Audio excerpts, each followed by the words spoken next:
Привет, дорогие друзья! Недавно с Владимиром Золкиным мы записали интервью с пленными, которых как раз таки взял я в Херсонской области, в районе населенного пункта Максимовка. Это два новороссийских десантника, элита.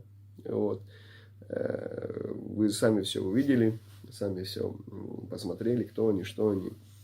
Ну, чудо. Есть такая пресс-служба Петушиной Республики ДНР, не признанной никем. И там эта пресс-служба выставляет какого-то офицера с позывным «Курица».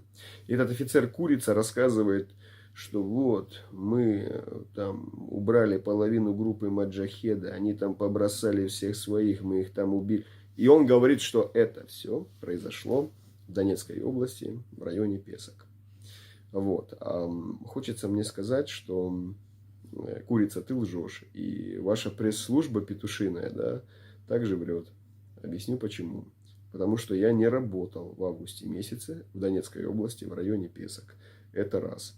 Ролик вы предоставляете с коптера, где бегают маленькие силуэты, обведенные красным кружком, я понимаю. У вас нанотехнологии, и вы увидели, сделали макрокалибровку, увидели с воздуха, опознали меня по моей бороде. Вообще, просто прям технологии у вас пушка. Может, даже там Рогозин с космоса вам нагадал именно. Ну, блин, базара ноль. Но клоуны вы тупо клоуны. Я в двух словах вам обрисую. Даже ваши пленные новороссийские десантники элита сами сказали, что я их взял в плен именно в Херсонской области, в селе Максимовка, которая стоит напротив Киселевки. Поэтому клоуны конченые, окститесь именно, окститесь. Когда мой час придет, я и без ваших фейков уйду именно. Аллах Субханаху ва Тааля мою душу заберет. И не нужны будут, ваши ракеты, бомбы, клоуны вы, тупорылые именно. А тебе, офицер народной милиции ДНР, тухлый ты мусор именно, с позывным «Курица», я скажу следующее. Увидишь вот такие вот шевроны, да, или вот такие знамена, просто беги именно, беги, клоун.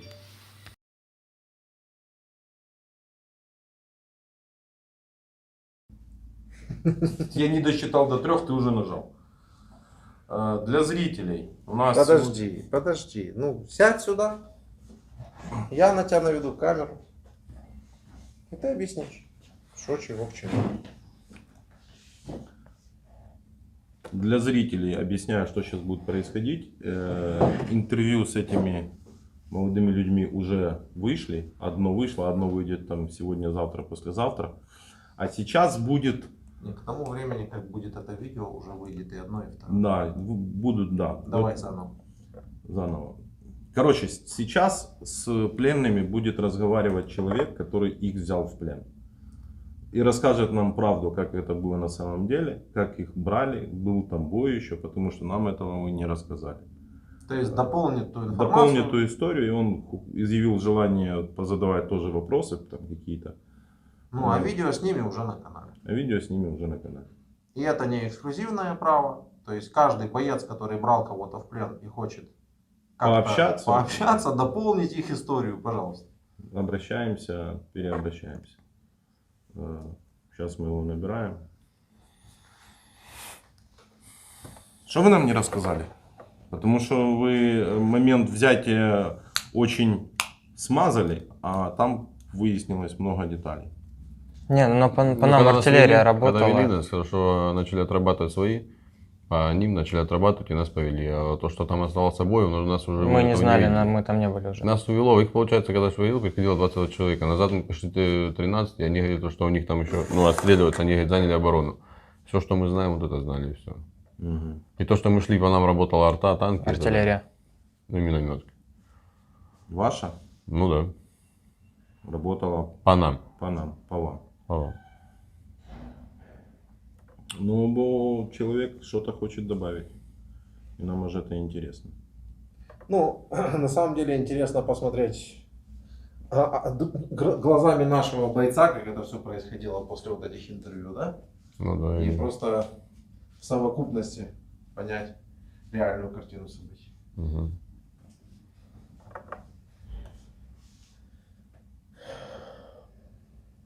Все, звони. Звоню.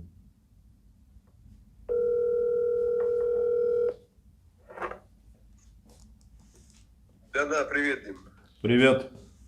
Ставь сразу. плохо слышно. Давай сейчас связь привет. проверим. Подожди, Нормально. привет, Павел. Давай, знаешь как, сейчас видео выключим, я звук сделаю громче. Выключи видео, я звук громче сделаю, тут просто в Телеграме там сейчас. Выключил. Не, подожди, камеру, сейчас камеру, да, динамик я сделаю. Как вот сейчас меня слышно, скажи. что- Хорошо тебя слышно. Отлично. Да, Отлично. еще раз. Отлично. Отлично. Блин, я вас очень плохо слышу. А дай я сейчас, подожди, динамик я нажимаю. Херня какая-то. Мы тебя слышим отлично. Блин, я вас плохо слышу. Дим, а открой возможность звонки получать. Да, я тебе наберу Давай, сразу с включенной давай, громкостью, давай. потому что у меня не Давай. включается. Знакомое лицо. Знакомое лицо? Мгм. Ну, это наш боец. Лицо узнал его. Его трудно не запомнить.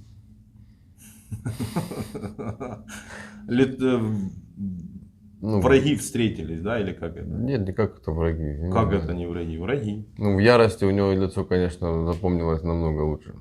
Ну, потому что, как бы, Ну и плюс у него еще комплекция килограмм. Ну да, он большой, крупный Под соточку, такой. он Да, да, меньше. да. не плюс еще броники, маски, все приколы, да? Ну, маски не было, балаклавы на нем, ничего не было. Он даже не, Ну, в майке был и бронежилет и все. не парился вообще, да? Не заморачивался. Посреди Ладно, дороги. там такая история, как они шли брали, это я тебе говорю. ты Ну, щас- так сейчас же интересно. Посреди наверное, дороги он наверное, все не будет рассказывать, скорее всего. Он мне но- запомнился только посреди дороги. Он встал, достал автомат и начал стрелять просто. Посреди дороги, прям как рейнджер. Как рейнджер? Мгм. Ну, да. Ты-ты-ту-ду-ду-ду. Ну вот так он, в принципе, и было, да. Один он, в принципе, на дороге и стал посреди дороги. То есть в него стреляли, и он встал посреди дороги и начал стрелять дальше, открывать огонь. А он в ваших Да, стрелял? в наш. Да. Попал в кого-то? Не знаю. могу А вы же нам этого не рассказывали? А у нас позже увели, все, больше никто не знает, что там было дальше. потому А что вы нас нам даже быстрее, этого не быстрее, рассказывали. быстрее. Не, мы же говорили, бой завязался, вот который И все, соседний дом. завязался бой. и Потому всё. что нас увели, они остались А то, прикрывать что наши ваши отходы. ваших же положили там. 60 Наш- человек по перехвату после этого всего. Они же начали друг друга долбить. Первый раз об этом вообще Да. слышим. Нас увели, нам этого ничего не сказали. Ну, Я да, знаю то, что они остались на прикрытии. Ну, прикрывать остались. Получается, наш отход они начали прикрывать. iPhone 13 3D Алло. 5G. Как сейчас слышно, как сейчас? Ну, у тебя отлично. А ты Ну как? все, давай включай. Да, вообще пушка, супер. Так, у нас тут нанотехнологии. Да, давай включай камеру. Узнали тебя? Ну что, ребятушки, Добрый день. привет. Добрый. Узнали меня? Да, Узнали вас, да. Узнали? Костя, узнал меня? Конечно, узнал. Давай представимся сразу, да? Мой позывной Маджахет, я личность известная в Украине, альхамдулилля, да? Тебя звать Костя, твое имя? Максим. Узнал меня? Да, узнал. А теперь у меня вопрос к вам. Вот с какой целью вы вообще в Украину приехали, а? Ну, можно я начну отвечать? Давай, Костя, скажи мне. Было, я скажу честно, не кривя душой, то, что просто, как бы, я сюда приехал, ну, как бы, заработать денег. Но прибыв сюда, я, конечно, это все переосмыслил, увидел то, что здесь происходит своими глазами. И тут, конечно, я не хочу заработать, не хотелось бы, понимаешь, кровавых денег. Но только осознаю тот человек, который попался, и которому объяснили доходчиво и ясно, что, зачем и куда ты попал. То, что здесь заработать деньги, это очень глупый и неверный поступок.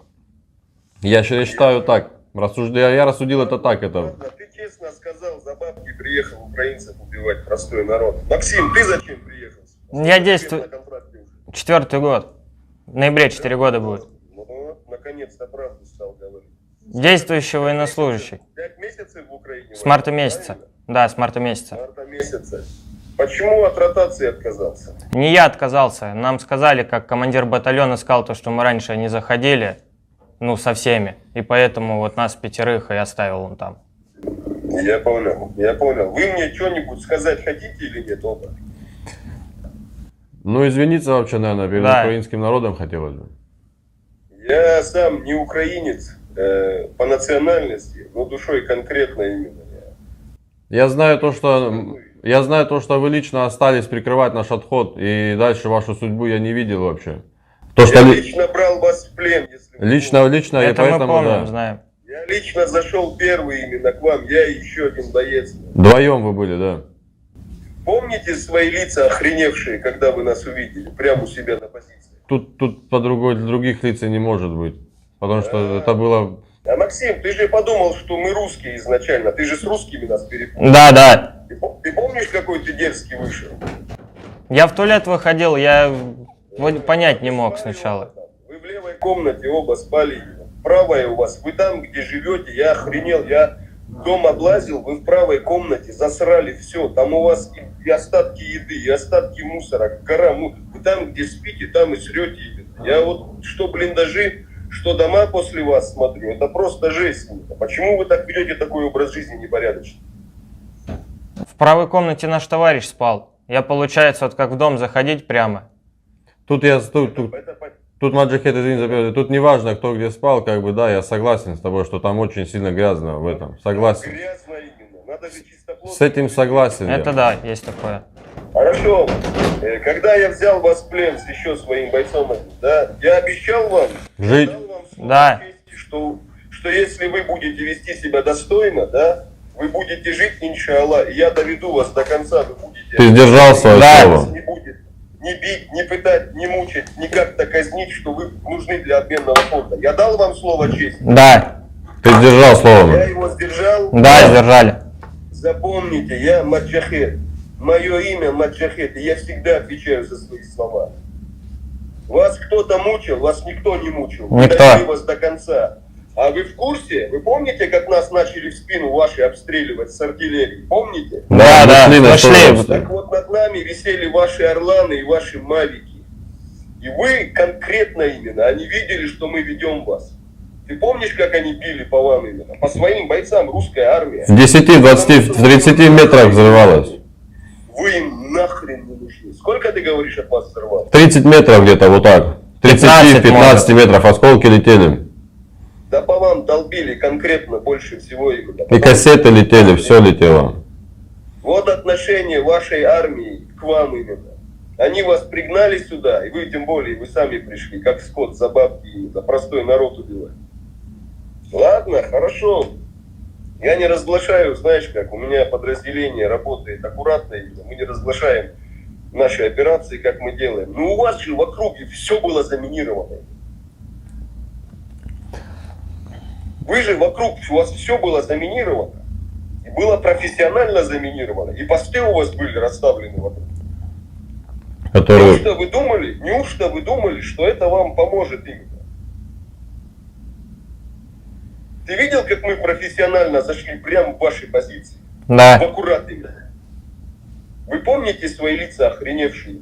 Ты же, Макс, ты точно, ты когда стоял, ты помнишь, как ты на второго бойца газовать стал? Вы кто такие? Вы кто такие? Ты подумал, мы русские. А помнишь, как из-за второго дома вышли именно, тоже ваши, подумали, что мы русские? смутно, но помню. Вот смотри, мы задержали вас, взяли в плен, вернее, мы взяли вас в плен в правом доме, да? Да. От дороги, да, вправо. Вы помните своих сослуживцев, то, что позиции вокруг были у вас еще? Да, да. Помните этих Да. сослуживцев? Вы их больше не увидите. 200-й. Вы сделали все правильно, то, что сразу же сдались в плен и корректно себя повели. Я дал вам слово чести за то, что вы вот порядочно сдались в плен. Я дал вам слово чести, что вас доведут до конца, и вы попадете под обменный фонд. Вы сегодня в безопасном месте, к вам относятся согласно конвенции, как к пленным, к вам соответствующие отношения. И если ваша сторона, русская сторона, своими мозгами будет правильно думать и делать, а не устраивать там, вопреки всему человеческому, показательные казни, пытки и убийства, а будет вас обменивать, вас обменяют. Благодаря нашей порядочности, да, я вообще, знаешь, как хотел сказать, вот есть, ты знаешь, что это такое вообще? Коран. Коран. Это Коран, да, и Всевышний Аллах, Субханаху ва Тааля, учит нас воевать и призывает нас быть милостивыми ко всем творениям. Честно, я вам скажу, когда я вот охочусь, да, за русской армией, когда я охочусь на русских солдат, я не испытываю какой-то милости. Вот такой я человек, потому что я знаю, что вы творили под Киевом, я знаю, что вы творили в Буче, я видел своими глазами изнасилованных детей 15-летних именно, я видел все, что вы творили именно, всю эту жесть именно. Тут простой миролюбивый народ именно. Вы что творите? Вы что творите именно? За Бучу, да. Вас когда в плен взяли, клянусь Аллахом, вас никто не мучил, не пытал, вас спокойно довели именно. Вашу жизнь спасали. Вы помните, как вы бежали от снарядов своей же артиллерии, по вам ваши долбили, как нас в спину стал танк расстреливать? Мало того, у вас настолько, вот в армии, ваша армия настолько перепуганная, настолько ей страшно, что они в центре села между собой перестрелку устроили. Они между собой перестрелку устроили. Мало того, ты в курсе, что вот, у вас официально, мы ваш перехват схватили именно, у вас 63 двухсотых в этом квадрате, вот там, где Максимовка, этот квадрат, после того боя. И большинство из этих двухсотых ваших, это вы друг друга перевалили в стрелковом бою, через дома стреляли в центре села. И мало того, и артиллерия била еще. Ваша же артиллерия била по селу. И наша нормально отработала по вашим позициям. А ваша артиллерия равняла свои же позиции с перепугу. 63 двухсотых. Понимаешь как? Они там выкатили танк именно. И танк был подбитый именно. Мало того, ладно. Есть моменты, что если, вот, знаешь как, если есть у вас, я честно думал, вы скажете мне спасибо. Мне ваши извинения передо мной, они нахрен не нужны. Спасибо за жизнь только, спасибо за жизнь. Ты пообещал, ты сдержал слово, я оценю это. Я всегда отвечаю за свои слова. Благодарите религию ислам и благодарите Всевышнего Аллаха, который учит быть милостивым к своим творениям. Вы также творение Аллаха, но вы заблудшие именно, потому что вам в голову вдолбил ваш Путин, что вы потомки именно обезьян. Теорию Дарвина вам рассказывают, блин, и вы едете сюда охотиться, а видишь, как-то пошло не так именно. Сами охотники стали жертвой. Потом, вы поддерживаете политику Путина? За политику не могу сказать, я не политик, вообще не политик, как бы. Я лично ничего не могу сказать за политику. Честно, я тебе скажу так. Вот я на самом деле, да, при всей своей ненависти к России, я поддерживаю политику Путина. Потому что никто кроме Путина лучше не развалит вашу империю. Вот он красавчик, он все делает для того, чтобы развалить вашу империю. Он все делает для этого. Он делает отличную утилизацию своего народа, вообще прекрасно делает. И он ведет все к тому, чтобы Российская империя снова раскололась на маленькие республики. А вы, так я понял, вы же десантники, правильно? Да. Этот же рядом. Я надеюсь, если вы попадете под обмен и все будет хорошо, вы больше не приедете сюда, правильно? Ты дал слово нам жизнь, дал. Я тебе даю слово, что сюда не вернусь я обратно. Потому что я знаю, что это не то место, где заработать деньги. Во-первых, и кровавые деньги мне на руки не нужны. И домой перевести кровавые деньги я не хотел бы. Чужих семей. И у всех есть сыновья, у всех есть отцы, которые здесь воюют. И поэтому мне такое не нужно. Мне спасли жизнь, спасибо тебе за жизнь. Ты мне спас жизнь, я уеду туда и буду ценить это и помнить это на всю жизнь, запомню это. Смотри, Костя, я дал вам слово, да, что если вы будете себя вести достойно, вы выживете, попадете под обменный фонд. Я уверен, это и россияне будут смотреть. Я также им всем советую, поднимайте руки, сдавайтесь. И призываю всю украинскую армию сохранять максимально жизни пленных, потому что нужны под обменный фонд. И сразу хочу посоветовать, вот когда увидите вот такой вот шеврон, да, когда увидите Вендетта, лучше сдавайтесь без боя именно. Это мой совет всем русским оккупантам и любым оккупантам. И вообще моя группа называется Вендетта, я вам в двух словах расскажу. Мы это название, имя взяли себе после того, что увидели в Буче, в Гостомеле, в Ирпене именно. Мы объявили вендетту, да, кровную месть всем внутренним и внешним оккупантам именно, понимаешь? Фильм смотрел я. Может быть, и тут дело не в фильмах, тут дело в реальности, ну и не в фильме. Нет, но он просто тоже мстил за месть. Ты представляешь себе, какая уникальная ситуация, да? Мы провели спецоперацию. Вы ожидали меня вот так вот увидеть, а? Нет, конечно. Ну вот представь себе. Вот представь себе именно. Насколько мусульмане, да, альхамдулилля, насколько мусульмане порядочные люди. Мы держим свое слово, и религия Аллаха, она такова. Я сдержал свое слово. И я искренне рад, что вы вот дошли до конца, что вас ваши же не убили. Потому что теперь у твоих наших ребят есть возможность вернуться обратно, вернуться домой. Понимаешь как? Теперь следующий момент, смотрите. Вот. Вы в курсе? Ну, я знаю, что вы в курсе, но вы не будете об этом говорить, потому что вам после обмена, после того, что вы скажете на камеру, вам будет полная жопа. Вы в курсе, ну, мы уже все в курсе, что в 10:00 в этот день с Максимовки планировался штурм Киселевки. И этот штурм, он сорвался у вас. Благодаря нашей операции. В 10:00 вас должны были гнать на Киселевку, мы все в курсе об этом. Примерно должна была быть рота плюс усиление 50 человек. 2 танка, 2 БМП при поддержке артиллерии. 10:00. Мы примерно уже в село, мы зашли в 6 утра, походили, погуляли, в 7 уже взяли вас в плен. Где-то так примерно, да, по времени получается? 7:20 где-то, в 7:10 вот так. Прикинь просто, да, какую мы пощечину дали русской армии, придя просто в тупую к вам прям на позиции, забрали 2 вот пленных, переколпашили там толпу народу, технику взорвали. Ты представляешь себе вообще, вот насколько уже, альхамдуля, по милости, да, украинская армия научилась воевать? Представляешь себе или нет? Мы увидели это. Ты представляешь себе? Мы не те мальчики, которые в 2014 году именно в шлепанцах с пулеметами бегали там, толпа на толпу. Мы теперь работаем четко, мы теперь работаем красиво. Но самое главное, что у нас есть порядочность. Понимаешь как? Понятное дело, говорят, в семье не без урода именно. Но мы же не нападали на вас. Но мы же реально, по факту, вот скажи мне, хоть раз Российская Федерация видела какую-то вот агрессию от Украины? Нет. Ну, по мне, как по мне, так нет. Смотри, я вообще, да, я гражданин Республики Беларусь. Угу. Чтобы было понимание, у меня до сих пор украинского паспорта нет. Я официально в армии украинской, да, я уже много лет здесь живу. Я вільно спілкуюсь українською мовою. Але ж я з російськомовної родини, мені зручніше російською спілкуватися. То есть я с российско-говорящей семьи, я вырос в русско-говорящей семье.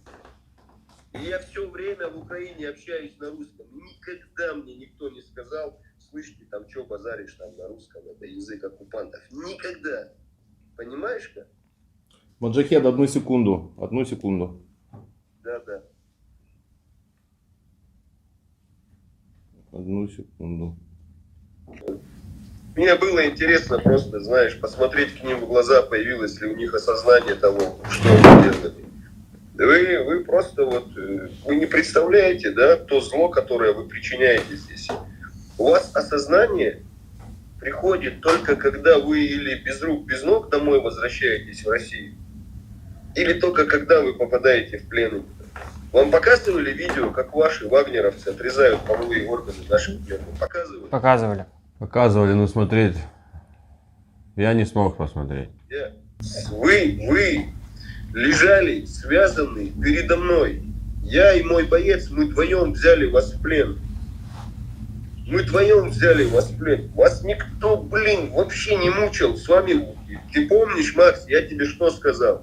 Помню. И тебе, я сказал, вы пацаны, все нормально будет, тебя мамки твои отдадут. Я говорил тебе это? Да. Я вам слово чести давал, что вас доведут, если вы нормально себя вести будете. Да. Ты помнишь, когда мы с боем отходили, я своей первой штурмовой, я командир первой штурмовой, я сказал, что все, уводите пленных. Уводите пленных, я рядом был с тобой. Помнишь? И где я остался? Я же остался, прикрывая, остался отход. Потому что я командир. И если я иду, кто первый зашел в село, вас в плен взял? Я взял. Кто последний уходил? Кто остался прикрывать всех? Маджахет. Вы видели, что это был я, потому что я мужчина. И у нас, я не один такой. Нас тысячи, нас миллионы. Мы армия, мы простой народ именно. Понимаешь? У нас армия вся вот из таких людей, как я, из простых людей именно. Идейных, духовитых и мотивированных. И я остался прикрывать всех своих ребят именно. И я уходил самый последний. И ваши подло в спину именно расстреливать начали. Сначала вас долбили, первых вели, пока вас до села не довели. Да, до самого села, до самой Киселевки. Вот, и в результате того, что я отходил последний, ваши подло именно, короче, выстрелили из танка. Выкатили танк с фланга, выстрелили именно. И у меня было пробито легкое, да? Вот оно, пробито легкое у меня было. Мне вот вскрыли живот, видишь как, да? Да. И у меня осколок порвал легкое левое. И порвал печень у меня осколок. И как вы думаете, 3,5 километра я еще сам шел. Я сам шел. 3,5 километра. Я и еще 2 моих бойца, мы уходили самые последние. Представь себе, какова милость Аллаха к нам, что даже такой раненый я прошел, да? Я сейчас на лечении просто. Что даже такой путь я прошел с автоматом, с экипировкой со всей, с броней. Представь себе, как Аллах нам дарует победу над вами.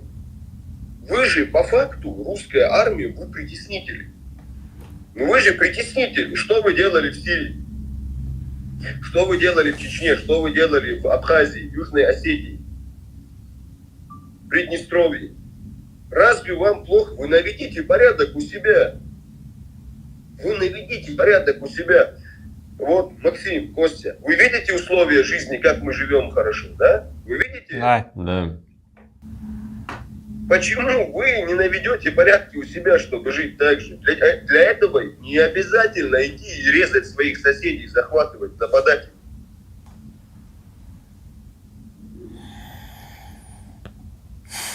Макс, ты был счастлив вот позвонить в плену своей жене? Ты был счастлив? Да. На каком месяце она? 8 пошел. Вот, альхамдулилля, да, милость Аллаха какая, что я 8-месячного, да, ребенка, который вот-вот должен родиться, мне не пришлось тебя резать, лишать этого ребенка отца. Ты представляешь, что могло быть по-другому, если бы ты Представляю. по-другому себя повел? У тебя, Костя, дети есть? 2 дочки, 2,5 и 5. Ну так какого хрена вы тут делаете именно? Я честно, искренне желаю, чтобы вы быстрее менялись на наших ребят, возвращались домой, брались за голову, объясняли. Понятное дело, ФСБ будет вас давить там. ФСБшники это конченые существа именно. Цепные собаки Путина именно. Они будут вас давить именно, да по допросам вас будут катать. Я понимаю, что вы лишнего говорить не можете. Это опасно это для вас. Но мы-то все знаем. Вы объясняйте всем, что здесь происходит именно. Не такие, оказывается, мы страшные, как нас по России 24 показывают, да? Ни одного нациста я не увидел. Представь себе именно. Представь себе. Понимаешь, то, что там ходят с тотемкомфами, свастиками и так далее, молодежь. Хорошо, я жил в России, я жил в Москве, я жил в Питере. Разве там около футбольщиков, фанатов нету? Есть, такой же атрибутика. Посмотри, Red Blue Warriors, ЦСКА Москва, Да. Альфа Хьюгин, да у них на эмблемах что, тотемкомфы и так далее. И до войны мы все дружили, мы все прекрасно общались. Я сам выходец с околофутбольной среды, я сам был футбольным фанатом, хулиганом. И что теперь? Но есть понимание, пойми, Украина многонациональная страна, и у нас фишка в том, что мы ментально свободные люди, мы общаемся каждый на языке, которым хочет. Тут поляки говорят на польском, украинцы на украинском, русскоговорящие на русском, мадяры на своем, молдаване на своем, крымские татары разговаривают на своем. У нас свобода вероисповедания. Кто хочет, ходит в костел, в церковь, в синагогу, мечеть. Я вам еще приколю. Вы знаете, что в этой операции со мной, вот то, что мы зашли в село к вам, были граждане Израиля. И по-американски, ну или по-английски как-то кто-то тоже разговаривает. Я не буду говорить кто что, но там конкретно были граждане Израиля. Один из моих очень хороших друзей и сослуживцев, это бывший солдат армии Цахала.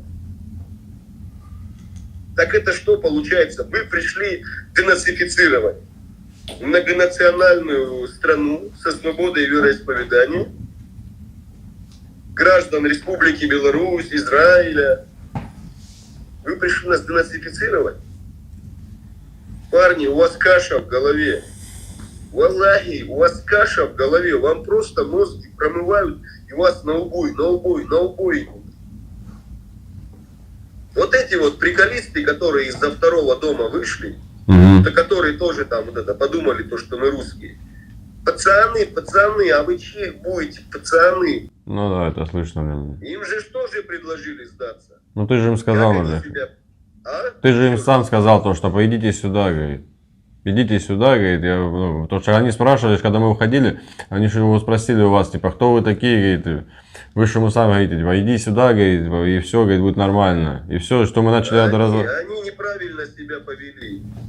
По ним выстрелили в упор с 10 метров с РПГ-7. Ты помнишь, Максим, взрыв? Ну, смутно, но помню. Когда я тебя отводил ближе к каналу, помнишь, взрыв был, ты упал от взрыва, помнишь? Да. Я поднял тебя и сказал, двигаемся дальше. Уходим, Вот этот да. взрыв, это и был выстрел с РПГ. Вот этих вот, третий, который за домом стоял, и двоих, которые их в упор просто с РПГ размазали. Они как Человеки-пауки поразлетались там. Можно вопрос? И это, конечно. А вот то, что справа дом, где нас брали, а слева дом, там были солдаты. Вот мне просто интересно, за них вообще ничего не известно. Смотри, я тебе скажу честно, да? Я тебе честно скажу, как есть. Всех, кто себя неправильно повел в эту операцию, вы больше их не увидите. Все, я принял. Все, кто там были те, кто еще начал убегать от нас. Я, знаешь как, я мусульманин, я в спину не стреляю. Были те, кто просто побежал. Вот знаешь, увидел бой, просто побежал. Я в спину не стреляю. Я не русский солдат. Просто я вот это и хотел услышать, что я догадывался, что будут люди, именно в тех домах, те люди, которые просто убегать начнут. Если они все-таки это видели. Смотри, я еще раз говорю, я мусульманин, я не стреляю в спину. Мне ничего не составляло труда, да, вас убить обоих. Ведь вы притеснители, которые пришли на свободную страну, напали на простых людей. Вы, по сути, террористы. Вы убиваете простых людей. Вы терроризируете мирное население. Клянусь Аллахом, мне не составляло труда обоим перерезать глотки. Единственное, что меня сдерживало, вот это религия Аллаха. Пророк, алейхиссаляту вассалям, Мухаммад, призвал нас также по воле Аллаха быть милостивыми к своим творениям. То есть даже пленного мучить нельзя именно. Понимаешь, как даже пленного, он тебя в плену, ты захватил его. Представь себе, насколько вот. И это было единогласное мнение всего подразделения, всей группы. Да. Понимаешь, вас никто не зарезал, не выстрелил, не побил, не замучил, никто. Нас пальцем не тронули до конца. Понимаешь, как? До конца. Именно до конца, да. Понимаешь? Потому что мои, знаешь как, люди, мои сослуживцы, это достойнейшие. И почему-то до войны я вот жил в России, я жил до этого также в Крыму. И мы же ездили друг к другу и находили общий язык. Мы же нормально жили. Разве не так? Так оно и было. Почему вы напали тогда на нас? Я уже как говорил, у нас же, видишь, по телевизору как показывают, что мы пришли помогать мирному народу Донбасса, на которого напали, которого вытесняют, которых... А по факту тут все иначе. А по факту гражданин Республики Беларусь, да, мусульманин, берет вас двоих в плен со своей группой, да, группа берет вас в плен, к вам относятся как к людям, к вам относятся как к людям. Люди. Понимаешь, как люди разных религий, разных национальностей относятся как к людям. Я искренне надеюсь, вот искренне, да, что это видео посмотрит очень много именно ваших граждан. У нас тут все понимают, что происходит. Я знаю, что многие россияне, они даже если им это покажут, они скажут, это постановка. Наверное, до того момента россиянин, который не побывает здесь, наверное, все-таки на все 100% не осознает всего происходящего. Ну, если у кого есть голова на плечах, кто-то осознает и поймет, все, с первого раза доходчиво поймет. Но у которого нету головы на плечах, в принципе, тут и объяснять не надо будет, он ничего не поймет. Смотри, Кость, какой момент, да? Ты говоришь, пока россияне здесь не побывают. Я искренне не желаю... Я тоже не желаю им быть. Вообще сюда не желаю вообще сюда им приезжать. Потому что не все потом смогут вот так уехать. сидеть и по-человечески разговаривать. Согласен с тобой полностью. Вернуться обратно, понимаешь? Согласен. Представь себе, да? Вот оба представьте себе. У вас там, а у тебя, кстати, Максим, кто должна быть? Дочка. Девочка? Дочка. Дочка? Вот у вас дочери, да? Вот у вас дочери. Вот представьте себе, вы из-за своего тупорылого правителя, из-за жажды бабок, из-за промытых мозгов могли оставить своих детей без отца. Родителей. Без отцов. Вы представляете себе? Ты хочешь, чтобы твоих дочерей другой мужчина растил? Нет, конечно. Нет, конечно. А ты? Нет. Тогда уезжайте, обменивайтесь, едьте домой, растите своих детей, не приезжайте сюда. Я дал слово чести, что вы будете жить, я доведу вас до конца и будет обменный фонд. Мои люди пальцем вас не тронули именно, довели до конца. Передали вас другой группе, там, подразделению. Спасибо за это. Спасибо, Маджахет. Тебе отдельное спасибо. Я даю слово, инша Аллах, что я буду до конца воевать с врагами именно, оккупантами этого простого народа, как внутри этой страны, так и снаружи именно. Потому что я мусульманин, я буду стоять до конца, я всегда отвечаю за свои слова. Я буду защищать простой народ Украины. И мне похрену, у меня даже паспорта нету именно. Вы мне не предъявите, что я там какой-нибудь там нацист, там и кто-то еще. Понимаешь как? Насколько именно я порядочный человек. Ты знаешь, какая у меня судьба вообще? Я расскажу вам. Я в 2014 году, мне было, по-моему, там 17 или 18 лет, я уже воевал первую кампанию. У нас там комбат был батальона, он заигрался с контрабандой, заигрался там с генералами своими, с Порошенко, и на бизнес решил поиграть. Урабатывали его, посадили его, а нас просто за компанию именно, потому что мы были идейные дураки и слепо верили, что мы боремся против барыг. По сути, мы и боролись против барыг, против Порошенко, против этого предателя, по сути. Ну, кто-то, знаешь, как там, решил, что на войне можно заработать денег. И вот нас очернили, нас оклеветали, что мы там мародеры, убийцы, там, насильники и так далее. А по факту, это правительство, это, знаешь, как это, барыги Порошенко, забрало у меня 6 лет жизни, из которых 3 года я в одиночке провел. Не украинский народ закрывал меня, нет, не украинский, а барыги, конченые барыги, а украинский народ передавал мне передачки каждую неделю, собирал мне деньги именно на лекарства, когда я болел тяжело. Украинский народ всю дорогу был рядом. И вот когда я освободился, я мог уехать из страны. Я почти год я просидел на домашнем аресте. Я опять мог уехать именно. Началась война, и я снова пошел защищать украинский народ. У меня вся молодость — это война, госпиталя, тюрьма, и снова война, и вот снова я ранен, я снова в госпитале. Я, честно, я искренне рад, что в этой вот войне, да, для нас она освободительная, потому что мы боремся за свободу. Я искренне рад, что я не оставил 3 дочерей без отцов. Искренне рад. Я искренне тебе говорю спасибо за это. А я искренне желаю, чтобы когда-нибудь до российской армии дошло прозрение, и она просто бросала оружие и уходила из Украины, останавливаясь перед каждым порогом, перед каждым домом, и искренне просила прощения за изнасилованных, убитых и замученных людей Украины. Да. Вот общаюсь вот с вами, да, вы заметьте, у меня, я даже не оскорбил никого из вас, да, как вот тогда, так и сейчас. Да, я заметил. Вообще. Что же вы творите именно? Что вы творите? Разве вы не осознаете этого? Что вы творите бесчинство именно? Разве у вас вот в душе людское что-то не просыпается? Просыпается. Неужто для того, чтобы... Представьте себе, как Аллах вам судьбу предопределил, что вам пришлось попасть в плен? Пришлось выжить. Пришлось выжить, да? Да, нам дали жизнь. Нам дали вторую жизнь, можно сказать так. У вас. Вот какая судьба именно? Я когда смотрел интервью, Макс, с тобой, я видел, как твоя жена плачет.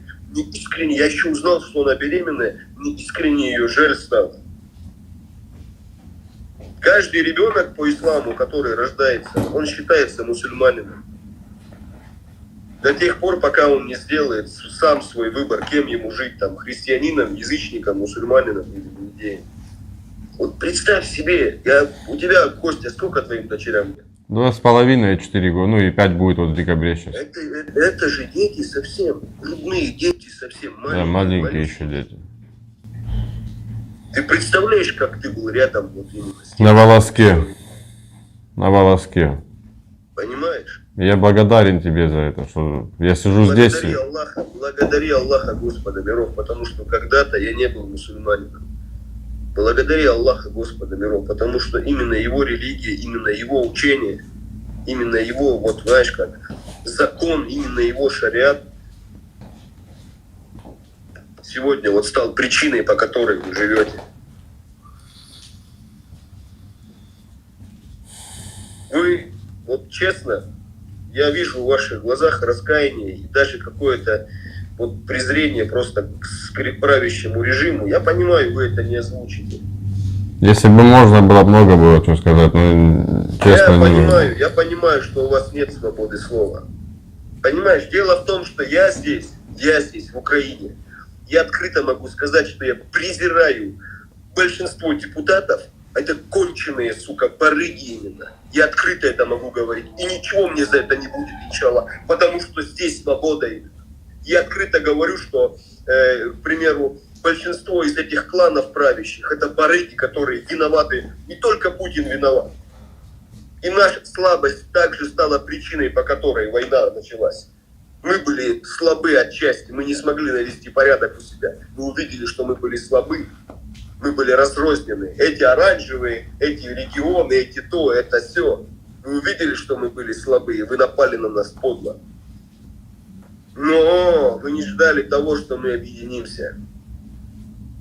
В трудный момент у украинского менталитета есть вот такая черта, но, конечно, хотелось бы, чтобы не только в трудный момент. Но в трудный момент мы становимся спиной к спине, да, и начинаем вместе бороться. Тут, чтобы вы понимали цепочку, да, волонтерское движение, добровольческое движение, оно настолько сильно, что вы реально воюете с простым народом. Вы воюете с простым народом.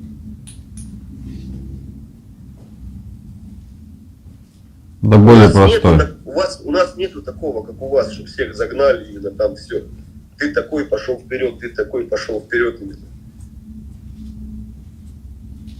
Вот чтобы было понимание, каждый, кто участвовал, отвечаю за свои слова, каждый, кто участвовал в операции по Максимовке, как и в любых других задачах, вот у меня, да, это все пошли добровольцы. Добровольцы это, все пошли добровольно. Ни одному не сказали, ты пойдешь, вот все, пошел. Такого нету, как у вас. Понимаешь? Номинируете вы, конечно, блин, ну, вот это говорит, знаешь как? Это говорит о том, что вам страшно. Вы все а вы не думаете о том, что там, может, пастухи гоняют скот. О том, что, может, там какие-то бабушка, дедушка будет идти. Вы же все минируете. Зачем вы там делаете?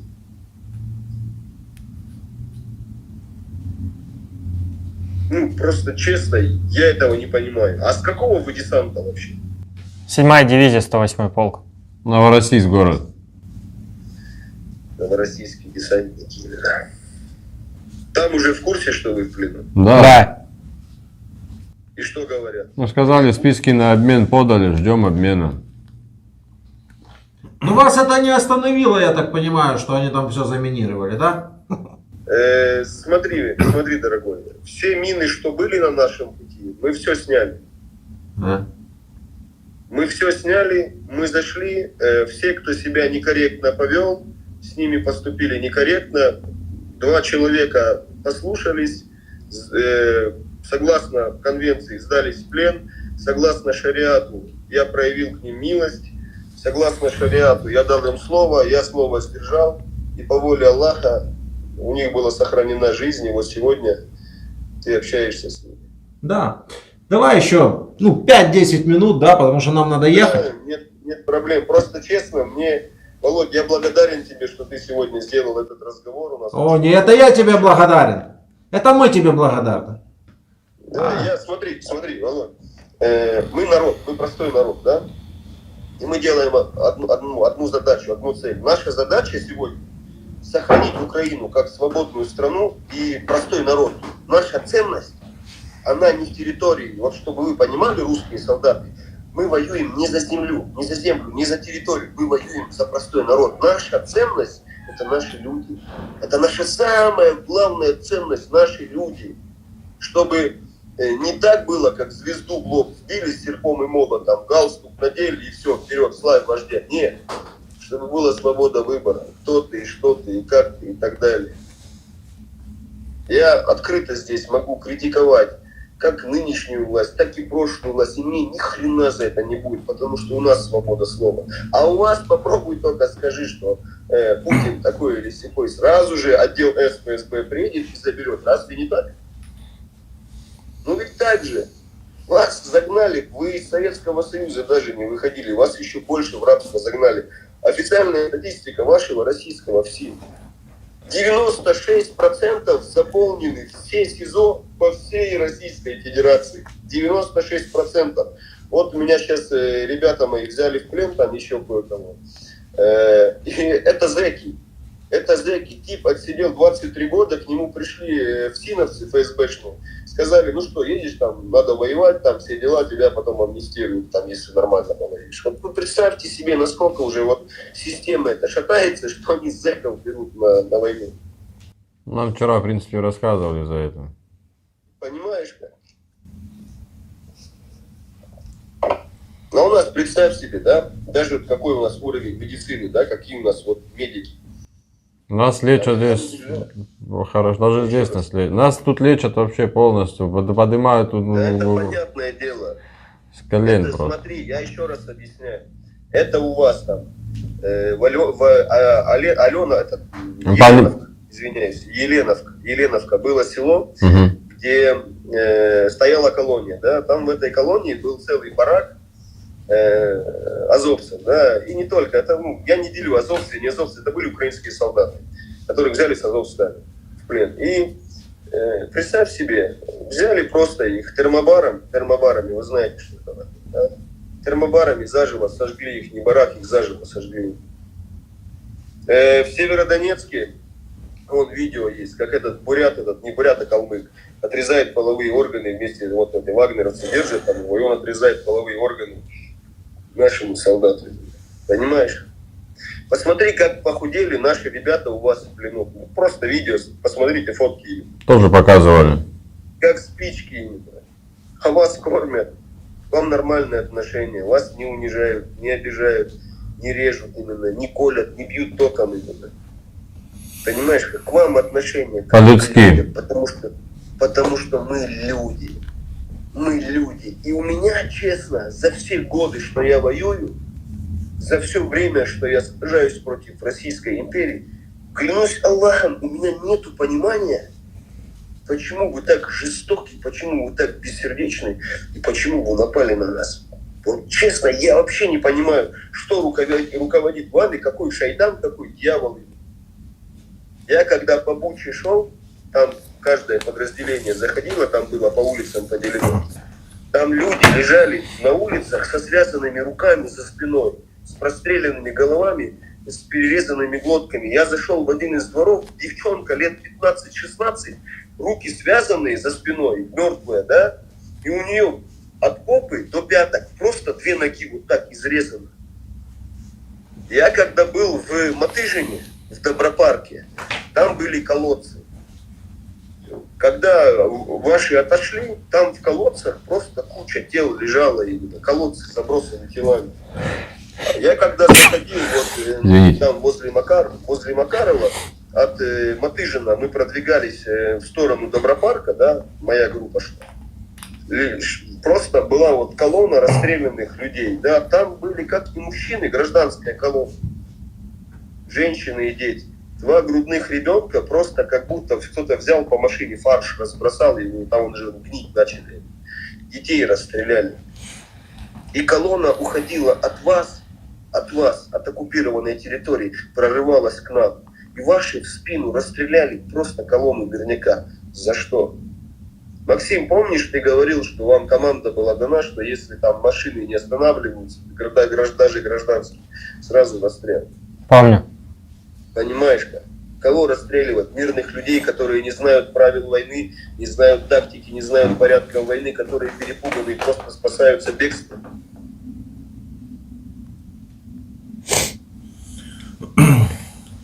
Маджахед, у нас телефоны садятся. Хорошо. Знаешь как?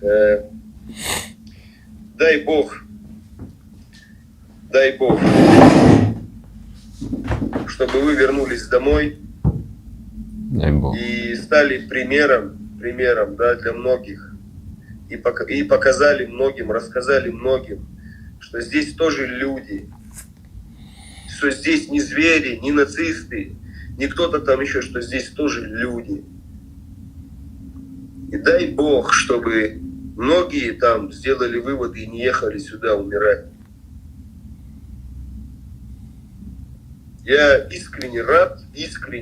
Я, знаешь, несмотря на то, что вы притеснители, оккупанты, то, что вы напали на простой народ, я искренне рад, что вы выжили именно.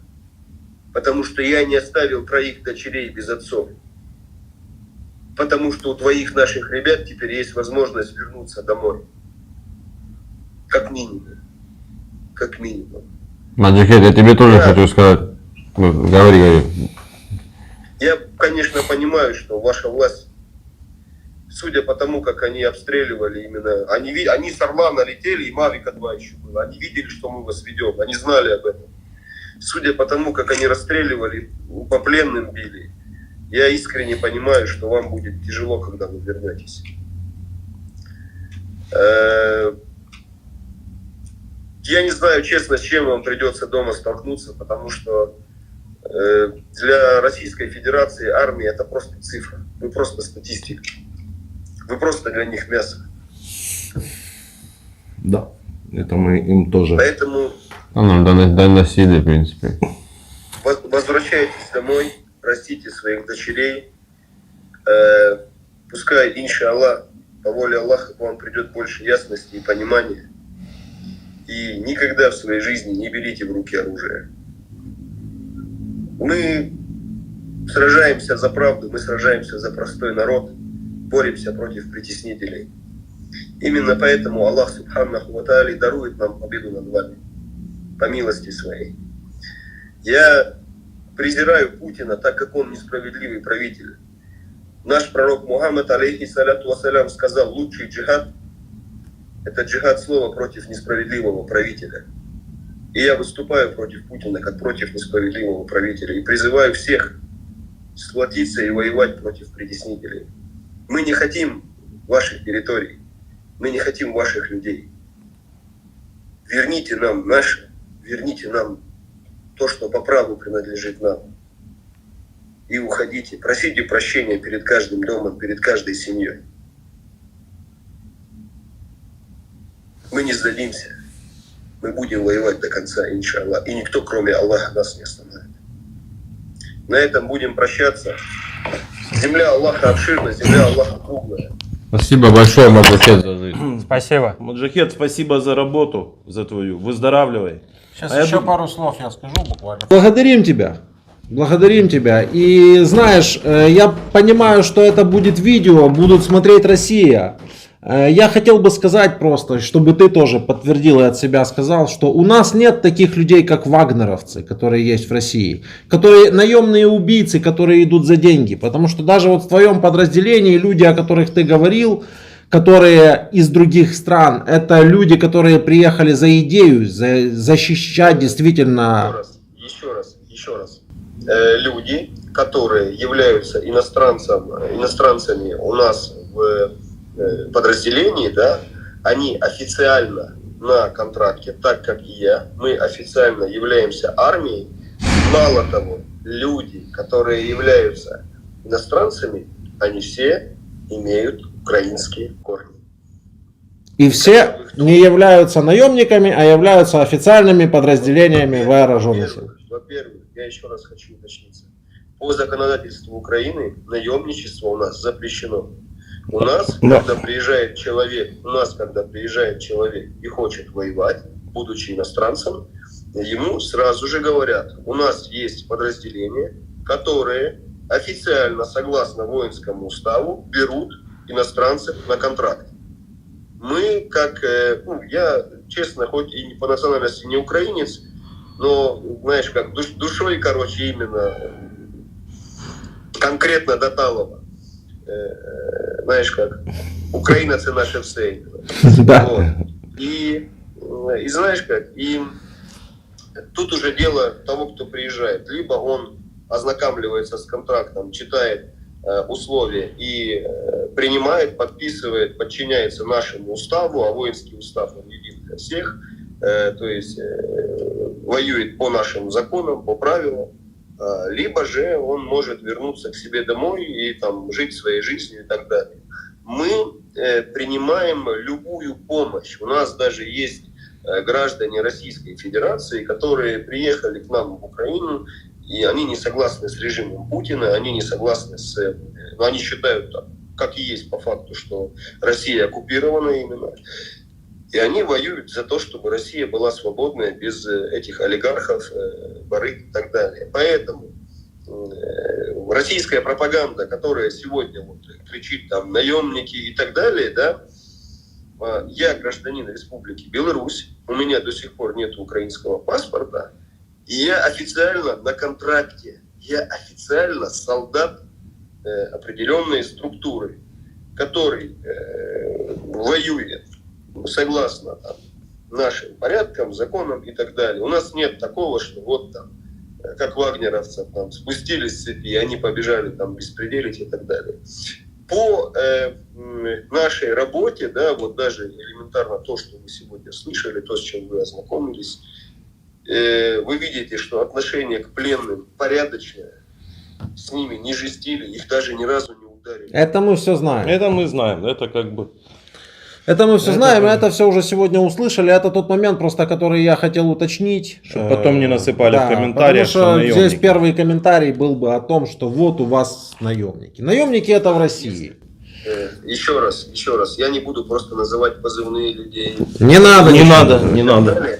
Когда я у граждан Израиля, которые приехали воевать, задал вопрос, вот, ну ты вот служил в Сахале, ты уже паспортом Израиля, да, там, что тебе вообще именно вот подорвало оттуда бросить все, приехать, подписать контракт, пойти в армию, что? Он говорит, ну, у меня бабушка украинка, там мама украинка, там тут у меня вся родня отсюда, я отсюда. Понятно. Это мой дом, как мне не воевать? У нас 4% батарейка сейчас. Все, да. Мы в любом случае сейчас отключимся. Да, мы Мы отдельно хотели бы с тобой еще пообщаться, может выйти там на стрим.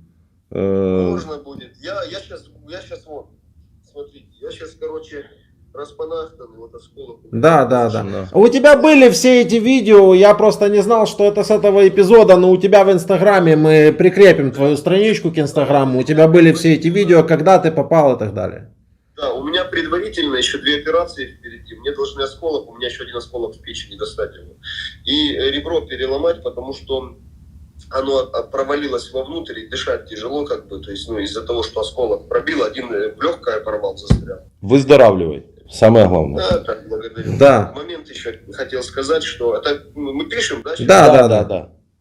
Ну мы что не надо, мы уберем, что не надо. Не, я как раз хотел еще давай. сказать, чтобы люди слышали. Сейчас очень огромное количество мусульман, которые находятся в Сирии, в Ираке, мусульман русскоговорящих, которые живут там уже 10-20 лет, имея колоссальнейший боевой опыт. Эти люди хотят приехать в Украину и подписать контракт и воевать против Российской Федерации, так как у них есть свои личные счеты с Российской Федерацией, которые, кто-то выходцы из Кавказа, которые, да, Россия жестила на Кавказе, кто-то просто сделал переселение, жил в тех землях, и Россия очень сильно кошмарила и Ирак, и Сирию. То есть у людей этих очень сильная неприязнь к Российской Федерации. Много этих людей хотят приехать в Украину. Из Сирии, из Ирака. Мусульмане подписать контракт, войти в армию и воевать против Российской Федерации. Я бы хотел, чтобы, если у вас есть такая возможность, донести до высшего эшелона, да, украинского правительства, чтобы они как-то посодействовали и помогли этим людям приехать сюда и войти в армию и воевать против Российской Федерации. Почему? Потому как русские, они проводят аналогичную работу, и асадовцы, да, алавиты, вот эти сектанты Башара аль-Асада, они с Сирии, пускай в минимальном количестве, но их по чуть-чуть кидают на мясо сюда и так далее. Вот. Что касается самой психологического состояния армии Российской Федерации, представьте себе вот это то, что вот сейчас сидели, мы эту ситуацию разбирали, да, мы начали работу в начале села, да, там начали, расстреливать, а они по коптеру было видно потом, а они в центре села через 2 дома начали друг друга расстреливать, насколько у них паника началась. Да, мясо. Там испуганное мясо. Несколько человек просто сразу побежали, когда начался бой. Они перепуганы. Единственное, что у них жестко работает, хорошо работает, это артиллерия. Они только могут равнять города с землей. Это мы знаем. Это знает каждый зритель нашего канала, да. Все, больше они ни на что не способны. Больше они бесполезны. Они трусы, как солдаты. Они слабые, безмотивированные, без духа. Абсолютно. Единственное, что они могут, просто сдалека артиллерии забрасывать, и самолетами там что-то бомбить. И то у нас есть классные, кстати, старстрики, стингера, и мы очень рады видеть их самолеты. Падают очень хорошо. Но сейчас уже мало летают. Да, потому что мы хорошо работаем. Мы научились воевать. Кстати, моя первая профессия, которую я освоил на этой войне, вот уже 2-й компании, да, это оператор стингера. Причем учились быстро в полевых условиях, под Киевом именно.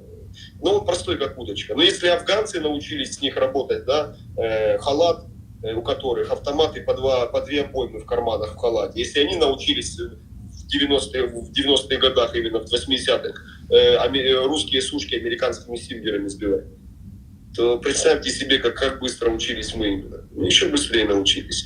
Ладно, мужчины, я благодарен вам. Тебе спасибо большое. И всем парням твоего подразделения передает нас огромный респект. И мы хотели бы, хотя наша программа не работает задним числом, но мы хотели бы за вот этих 2 пленных отблагодарить. Ребят, в общем, ты в курсе, я думаю, что наши спонсоры тоже будут не против.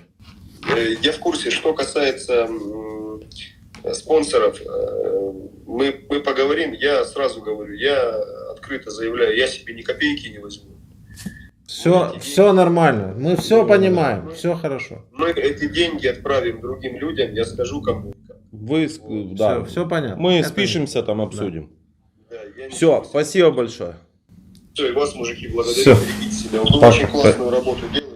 А вы еще лучше. Вы лучше. А вы лучше. Знаешь как, мы работаем на одном фронте. Я, конечно, стараюсь медийно тоже работать, хоть как-то, знаешь, там, показывать как хоть то, что там, знаешь, понимание было, что происходит на войне.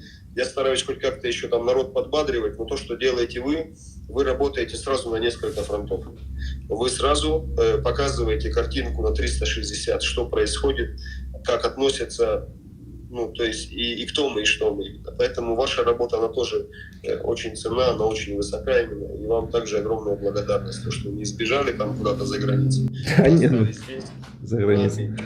до конца. Все, дякую, Маш. Все, благодарю вас. Все, спасибо.